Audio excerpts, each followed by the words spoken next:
So let's look first of all at the overall picture of the world economy. I think there is a lot of talk about which letter of the alphabet the economic recovery will resemble. Will it be an L, a U, a V, a W, or some horrible backwards sloping symbol on the keyboard that you don't want to think about? I think what this slide shows is really that it depends so much where you are in the world. It's a very different picture depending on, you see the enormous growth, continued growth of China, much weaker growth in the Eurozone, modest growth in the United States. And I quite like the idea that it's actually not an LU or V or W, but it's love, L-U-V. Love is all you need, you know. That if you're in Europe, as I live, it's a very slow recovery, perhaps more like an L, something a little bit more vigorous in the United States, more U-like, but still fragile. And very definitely in Asia, and in China in particular, it's a V. Let's look at China in particular. I love this illustration. It's a Mount Fuji shape, and it shows how China is overtaking Japan to be the #2 economy in the world, even if you count it at market exchange rates. So this is an important crossover point where China becomes the second biggest player in the global economy. And today, we hear lots of warnings again about China. You know, will the Chinese bubble burst?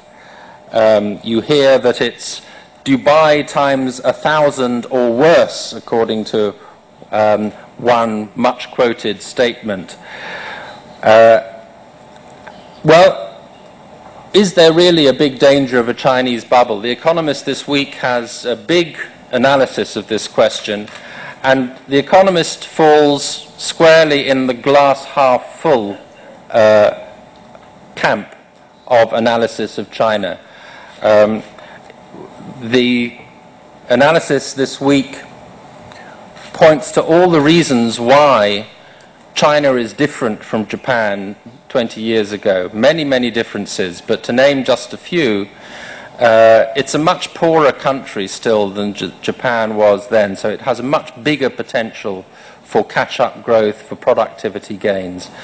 It's a much bigger population, a much larger area, so it has a huge, vast appetite for infrastructure. So while there is talk that there has been too much investment in Chinese infrastructure, actually the needs for China to have more infrastructure are simply enormous. So that gives tremendous further potential for China to develop there.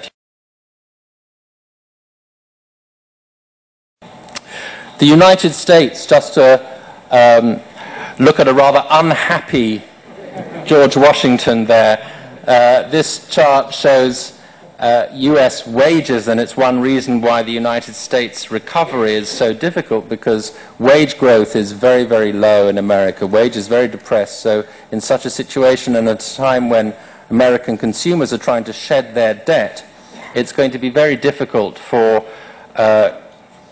the consumer to start to take on more of the dynamism of American growth again. The consumer, until recently, was the great hero of the American economy and indeed of the world economy, driving growth forward, but that has now changed. So we saw the chart that Dr. Tan showed of how America tends to bounce back very quickly from recession, but that recessions that are accompanied with financial crisis take a lot longer. So that's the glass half empty. That suggests that it could be quite a long, hard slog. I think you can be pretty confident that the boom times will be back in the United States, but it won't happen very quickly, that the recovery will perhaps be reasonably vigorous in the first half of this year, but then this problem of who is going to take up the slack from the government, not the heroic American consumer in the short term.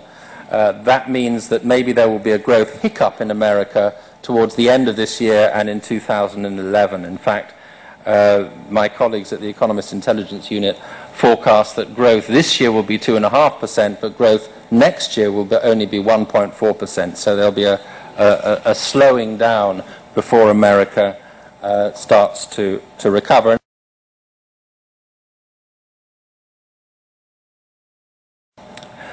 And finally, business. Just a word about business is an illustration from an article we had about MBAs and how the MBA was going to be punctured. All these MBAs, of course, were part of the clever people who got us into the mess of the financial crisis in the first place. And whenever I show this, I have lots of very worried MBA students. There are probably some of you in the room saying, well, what does this mean for me? Well, of course, there will be a great future for MBAs. But I think more seriously, there is a problem for business. Reputation of business has taken a knock through this crisis.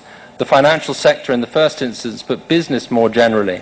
It means that careers in finance, in business, are perhaps a little bit less attractive. Government looks more attractive. That's not necessarily a great thing for the dynamism of the world economy. For businesses generally, I think corporate social responsibility, which you might have thought would have vanished as they just care about survival, actually in a strange way has become more important. Companies have to make more efforts to show that they bring benefits to society. I think that trend will grow.